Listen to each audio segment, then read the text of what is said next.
BRS లో power politics. Harish సొంత party పెడుతున్నారంటూ social మీడియాలో జోరుగా ప్రచారం. హరీష్ రావుతో కేటీఆర్ సుదీర్ఘ భేటీ. కేసీఆర్ ఆదేశాలతోనే ఆయన ఇంటికి. ఈ భేటీ బుజ్జగింపులో భాగమైన.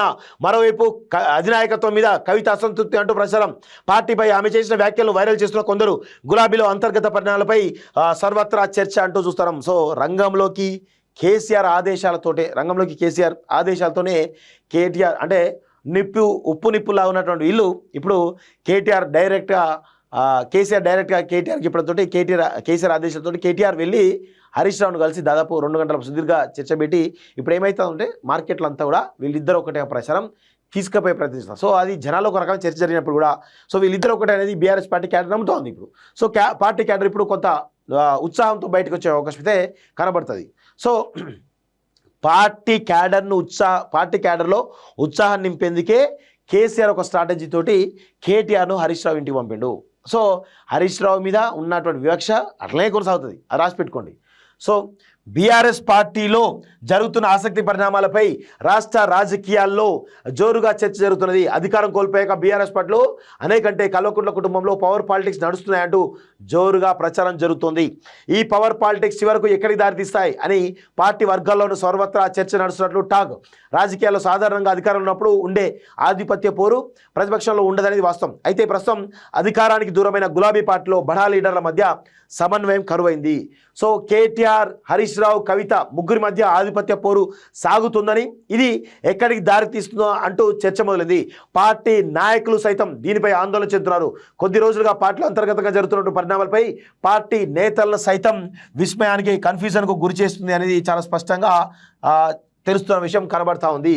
సో ఓవైపు కాంగ్రెస్కు తామే ప్రత్యామ్నాయం అంటూ ఇన్నాళ్ళు బయట చెబుతున్న గులాబీ నాయకులు ఈ అంతర్గత పాలిటిక్స్ కారణంగా పార్టీకే కాదు దానికి నమ్ముకున్న వారికి కూడా నష్టం చేస్తాయనేటువంటి ఆందోళన చెందుతున్నారు. మొదట సొంత ఇంటిని చక్కదిద్దుకున్నాక ఇతర పార్టీల గురించి మాట్లాడితే ప్రజలు నమ్మే అవకాశం ఉంటుందని, లేకుంటే ప్రజలు విశ్వసించే అవకాశం ఉండదని చెప్తున్నారు. హోదా కోసం తనలాట. ఎవరు? కేటీఆర్, హరీష్ రావు, కవిత ఈ ముగ్గురు మధ్య ఎవరికి ఏం హోదా ఇవ్వాలనే కోణంలో అంతర్గత విభేదాలు చాలా బలంగా జరుగుతున్నాయి. సో బీఆర్ఎస్ అంతర్గత పరిణామాలు రోజు రోజుకు చాలా వేగంగా మారుతున్నాయి. కేటీఆర్, కవిత, హరీష్ రావుల మధ్య పార్టీలో అంతర్గత పవర్ పాలిటిక్స్ మొదలైనట్లు టాక్ వినిపిస్తోంది. పార్టీలో తమ పాత్ర, తమ హోదా, తమ భవిష్యత్తు ఏంటనే చర్చ రావడం ద్వారానే రచ్చ మొదలైందని పార్టీ వర్గాల ద్వారా తెలిసింది. దీంతో ఎమ్మెల్సీ కవిత అధినాయకత్వం మీద తన అసంతృప్తిని పరోక్షంగా వ్యక్తం చేస్తున్నట్టుగా తెలుస్తోంది. పార్టీలో తన హోదా ఏంటో చెప్పాలని ఆమె అడుగుతున్నట్టుగా తన అనుచరులు చెబుతున్నారు. దీంతో పాటుగా హరీష్ రావుకు పార్టీలో తగిన ప్రాధాన్యం ఇవ్వడం లేదని, ఆయన ఉమ్మడి మెదక్ జిల్లాకు పరిమితం చేశారని ఆయన అనుచరులు తీవ్ర అసంతృప్తితో ఉన్నారు. సో ఇక్కడ ఒక విషయం చెప్పాలి. ఈరోజు రజతోత్సవ సభ అయిపోయింది. ఆ క్రెడిట్ అంతా కేటీఆర్ కొట్టేసుకున్నాడు. ఇప్పుడు ఉమ్మడి మెదక్ జిల్లా వరకు మాత్రం హరీష్ రావు పరిమితి చేశారు. సో ఇప్పుడు ఏంది, ఆ యొక్క హరీష్ రావు బయటికి పోతాడు, కవిత బయటికి పోతుంది అని చర్చ జరుగుతున్న క్రమంలో పార్టీ వీక్ అయితే మందిలో ఈరోజు కేటీఆర్ ఏం చేసిండు, హరీష్ రావును మళ్ళీ ఒకసారి పావులా వాడుకునే ప్రయత్నం చేస్తున్నాడు. సో హరీష్ రావును పావులా వాడుకొని మేమిద్దరు ఒకటే కొనలో ఈరోజు బీఆర్ఎస్ పార్టీ క్యాడర్లో తానే ఇక లీడర్, నా కిందనే హరీష్ రావు పనిచేస్తాడు అనేటువంటి ఒక మెసేజ్ని క్యాడర్లో తీసుకువెళ్ళే ప్రయత్నం చేస్తున్నాడు. సో హరీష్ రావు పాపం మంచోడు కదా, సో గుడ్డిగా నమ్మేస్తాడు. నమ్మేసి ఆ కల్వకుంట్ల కాలకెళ్ళి నమ్మి ఆగమైపోతాడు. అది మాత్రం రాసి పెట్టుకోండి. సో ఇప్పటికైనా కానీ హరీష్ రావు ఏదో ఒక డెసిషన్ తీసుకుంటేనే భవిష్యత్తు ఉంటుంది పొలిటికల్గా. ఇక లేదంటే లేదు, నాకు అవసరం లేదు, నేను ఇట్లే నీతివంతంగా ఉండాలి, ఇదే విధంగా ఉండాలంటే భవిష్యత్తులో హరీష్ రావు రాజకీయాల్లో కనుమరుగయ్యేటువంటి పరిస్థితి కూడా వస్తుంది. ఆ అవకాశం వస్తే మాత్రం ఖచ్చితంగా కేటీఆర్ నిన్ను ఏ విధంగా తొక్కాలో ఆ విధంగా తొక్కి ఈరోజు రాజకీయంగా కంప్లీట్గా కనుమరు లేకుండా చేస్తాడు. ఆ విషయం మాత్రం హరీష్ రావుకు తెలుసు కూడా, అందుకే చాలా జాగ్రత్తగా స్టెప్లు ఇస్తాడు హరీష్ రావు ఇప్పుడు కూడా. సో ఉమ్మడి మెదక్ జిల్లాకు పరిమితం చేశారని ఆయన అనుచరులు తీవ్ర అసంతృప్తితో ఉన్నారు.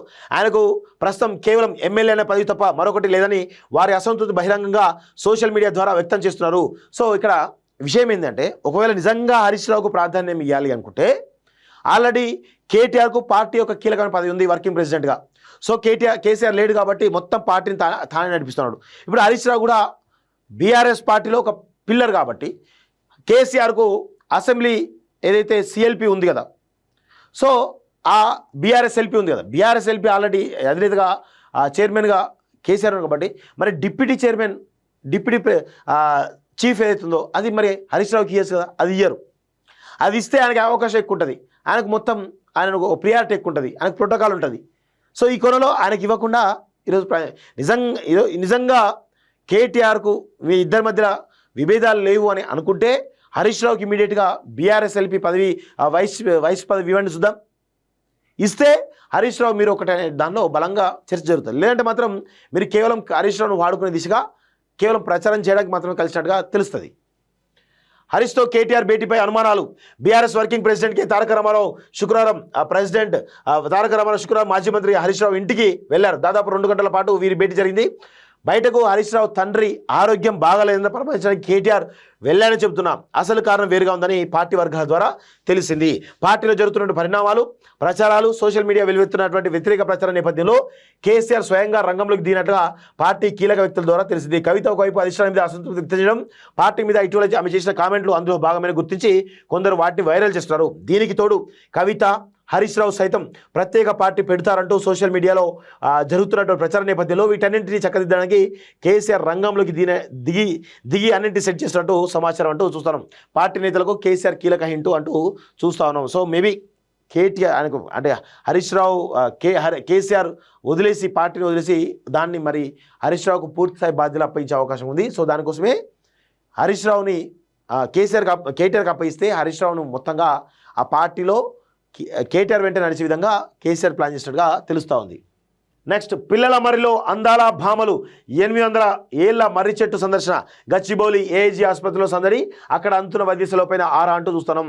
సైన్యానికి 50,000 కోట్లు రక్షణ బడ్జెట్ కేటాయించే ఆలోచనలో కేంద్రం. సో పార్లమెంట్ శీతాకాల సమావేశంలో బిల్లు ప్రవేశపెట్టే ఛాన్స్.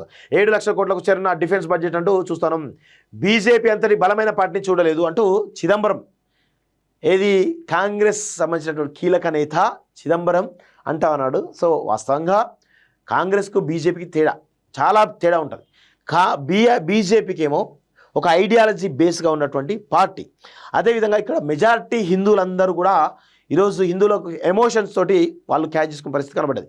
అదేవిధంగా వాళ్ళకు రాష్ట్రీయ స్వయం సేవక్ అనేటువంటి ఒక సంస్థ, ఆర్ఎస్ఎస్ అనే సంస్థ చాలా ఎఫెక్టివ్గా క్యాడర్ని మొత్తం కూడా ఒక ఫుల్ టైమర్స్ని గ్రౌండ్ లెవెల్లో ఫుల్ టైమర్స్ని తయారు చేస్తూ ఈరోజు బీజేపీకి బలం పెంచే రీతిగా ఆర్ఎస్ఎస్ పనిచేస్తుంది. సో బీజేపీ కంటే ఒకనొక దశలో బీజేపీ కంటే ఆర్ఎస్ఏ ఒక బలమైనటువంటి వింగు. సో అది వాళ్ళ యొక్క ధర్మాన్ని, నేషనాలిటీని, హిందుత్వాన్ని మొత్తం కూడా పకడ్బందీగా ప్రచారం చేస్తూ పోతూ ఉంటారు గ్రౌండ్లో. ఇది అందరూ కూడా గమనించాల్సినటువంటి విషయం. సో కాంగ్రెస్ పార్టీకి ఆ పరిస్థితి ఉందా అంటే లేదు. వాళ్ళకు ఒక ఐడియాలజీ లేకపోవడం వల్ల ఈరోజు ఇబ్బందికరమైన పరిస్థితి కనబడుతూ ఉంది. సో పాత ఐడియాలజీ ఇంకా ముందు తీసుకుపోతూ ఉన్నారు కాబట్టి కాంగ్రెస్ పార్టీని ప్రజలు నమ్మే పరిస్థితి కనబడుతుంది. రోజుకు వాళ్ళ యొక్క గ్రాఫ్ తగ్గుతూ ఉంది. విదేశాల్లో ఉన్నత విద్యను చదువుకోవాలని అనుకుంటున్నారా? అయితే వెంటనే ఫ్లైగ్రాండ్ ఓవర్సీస్ ఎడ్యుకేషన్ కన్సల్టెన్సీని సంప్రదించండి. మీ విదేశీ కలలను సాకారం చేసుకోండి. ఫ్లైగ్రాండ్